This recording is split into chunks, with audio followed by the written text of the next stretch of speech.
नमस्कार. शॉर्ट्समध्ये या व्हिडिओला प्रचंड प्रतिसाद दिल्याबद्दल तुमच्या सगळ्यांचे मनापासून आभार.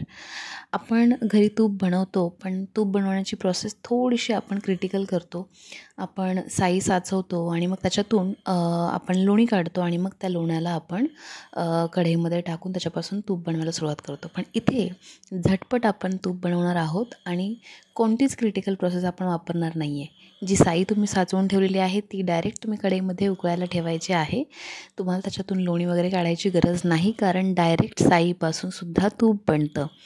तर ही रेसिपी तुमच्याबरोबर आतापर्यंत कोणी शेअर केली नसेल याची मला खात्री आहे, त्याच्यामुळे मी ही रेसिपी तुमच्याबरोबर शेअर करते आहे. तुम्ही बघू शकता इकडे कढवून त्या साईपासून तूप बनलेलं आहे आणि अगदी प्युअर असं हे घरगुती तूप आपण इथे तयार केलेलं आहे. तुम्हाला लोणी वेगळं काढायची गरज नाही आहे. डिरेक्टली हे तूप कढईमध्ये कढवलं की बनतं आणि ते तुम्हाला गाळून घ्यायचं आहे. इकडे बघू शकता तुम्ही आपलं तूप तयार आहे. मग तुम्ही पण तयार करून बघा हे तूप.